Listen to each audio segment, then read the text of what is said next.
Selamat pagi, Bu Willy Yustanti sebagai dosen pengampu mata kuliah probabilitas dan statistika dan teman-teman saya sekalian. Pada kesempatan kali ini, kami akan mempresentasikan tugas akhir kami yang menguji pengaruh loading time dan UI simplicity terhadap user experience pada aplikasi GoPay.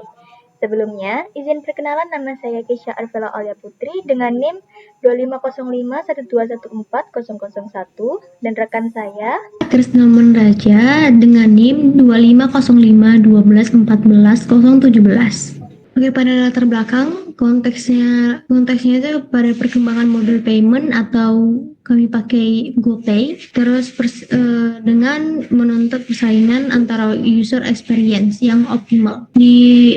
Di pada persaingan industri yang semakin ketat ini, user experience atau UX muncul sebagai faktor penentu utama dalam keberhasilan adopsi serta retensi pengguna. Pada riset menunjukkan bahwa kualitas UX yang buruk, terutama yang berkaitan dengan aspek teknis dan desain, tingkat churn atau hilangnya pengguna aplikasi. Pada dalam konteks UX aplikasi mobil, terdapat dua dimensi yang sering menjadi sorotan, yaitu loading time dan UX simplicity.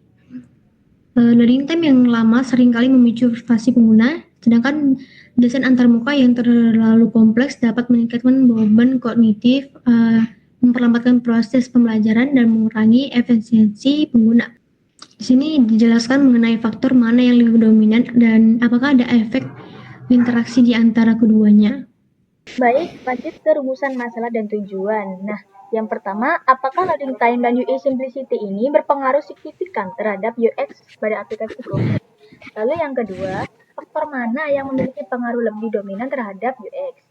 Lalu yang ketiga, apakah terdapat efek interaksi antara loading time dan UI simplicity? Pada uji kali ini, kami itu menggunakan metodologi penelitian dari data kuantitatif yang dikumpulkan menggunakan survei melalui Google Form dengan data atau dengan pengguna aplikasi GoPay 100 yang menggunakan itu mahasiswa, pekerja, atau lulusan baru.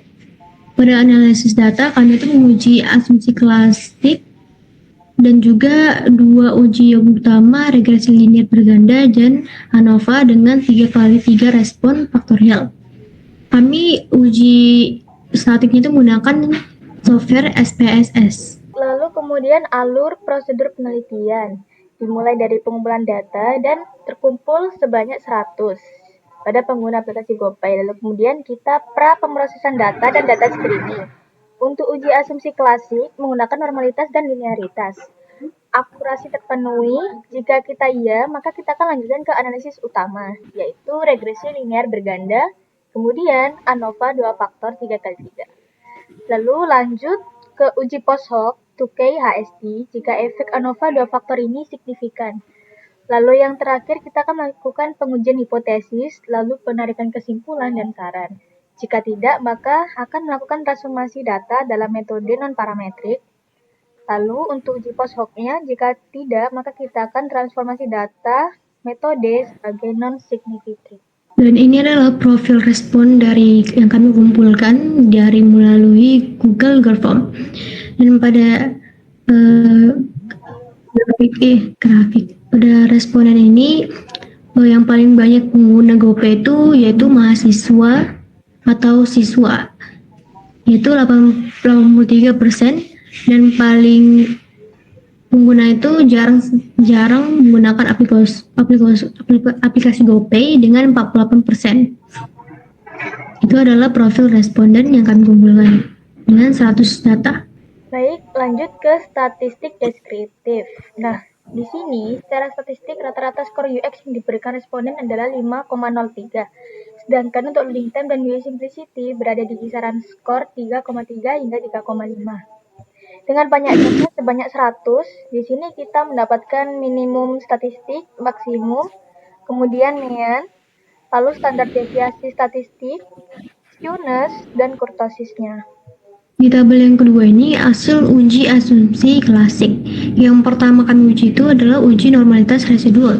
Tujuannya itu memastikan bahwa nilai error atau residual dalam mode regresi berdistribusi normal, yang merupakan syarat mutlak dalam statik parametrik. Metode yang kami gunakan uji Kolmogorov-Smirnov yang didapatkan nilai statik D sama dengan 0,065 dengan signifikan p-value yaitu 0,200. Karena nilai P lebih besar dari 0,05, maka hipotesis 0 diterima. Atau bisa dibilang residual data berdistribusi normal. Lalu yang kedua, uji homogenitas varian. Nah, tujuannya ini memastikan bahwa variasi data antar kelompok untuk keperluan ANOVA ini seragam atau homogen. Metode yang kita gunakan yaitu menggunakan living test yang didapatkan secara nilai signifikasi P sama dengan 0,066. Karena nilai P lebih besar dari 0,05, hal ini menunjukkan bahwa varian antar kelompok adalah homogen. Syarat untuk melakukan ANOVA terpenuhi. Hasil uji asumsi kelas yang terakhir atau yang ketiga yaitu uji linearitas. Tujuan mengujinya ini mengonfirmasi bahwa hubungan antara variabel independen atau loading time dan UI simplicity dengan variabel dependen UX benar bersifat linear atau garis lurus, bukan kurva. Pada metode yaitu uji interaction term pada regresi atau uji definition from linearity. Didapatkan nilai signifikan itu p-value 0,233 karena nilai p-value-nya lebih besar dari 0,05 tidak ditemukan bukti adanya hubungan nonlinear yang signifikan. Maka linearitas terpenuhi sehingga pengguna regresi berlinear berganda adalah tepat. Lanjut ke hasil analisis regresi linear berganda.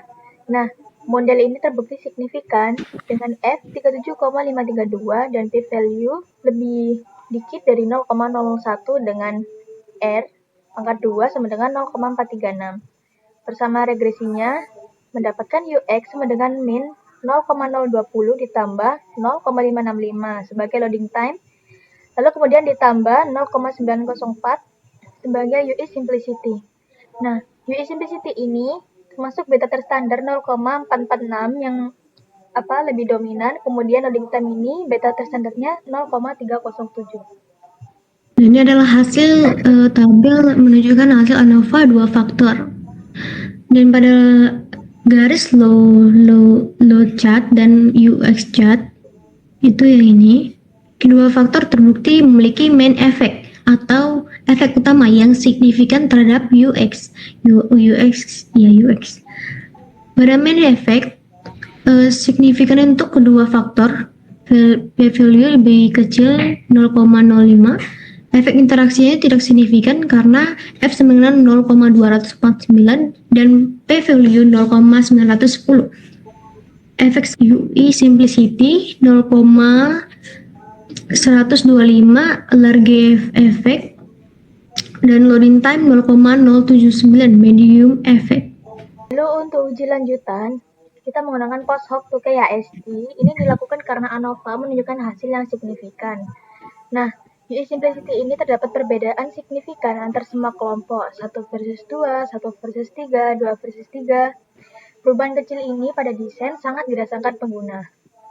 Lalu kemudian untuk loading time, perbedaan signifikan hanya terjadi antara kelompok terburuk 1 dengan lainnya. Antara kelompok sedang dan cepat 2 versus 3 tidak signifikan dengan p-value 0,107. Bagian diskusi dan diimplikasi. Nah, yang pertama itu dominasi, kami membahas tentang dominasi faktor. Yang dimana UX simplicity ini 45% lebih dominan atau bagian desainnya dibanding loading time. Dan beban kognitif akibat desain rumit lebih merusak UX dibanding waktu tunggu moderat atau loading time. Dan yang kedua, tanpa interaksi. Tanpa interaksi karena p-value ini 0,910 yang dimana itu termasuk tidak signifikan, maka kedua faktor bekerja secara independen dan optimalisasi dapat dilakukan secara terpisah atau aditif. Baik, yang terakhir untuk kesimpulan dan saran. Nah, untuk kesimpulannya sendiri, kedua variabel ini berpengaruh positif signifikan terhadap UX. Lalu untuk UI simplicity-nya, termasuk prediktor yang lebih dominan dan memiliki efek size lebih besar, serta tidak ada efek interaksi antara loading time dan UI simplicity. Lalu, saran untuk pengembang GoPay, karena UX Simplicity ini lebih dominan, sarannya lebih baik manajemen GoPay untuk memprioritaskan anggaran pengembangan untuk riset UI UX. Tujuannya untuk menyederhanakan navigasi, mengurangi jumlah klik untuk bertransaksi, dan membuat tampilan lebih bersih, atau bisa dilihat sebagai clean look. Oke, ini sudah sampai di slide terakhir atau di ujung materi. Kami ucapkan terima kasih kepada dosen pengampung yaitu Bu Willy Yustanti dengan bimbingannya yang telah diberikan kepada kami. Dengan presentasi ini semoga baik dan juga mohon maaf jika ada salah kata. Kami ucapkan terima kasih.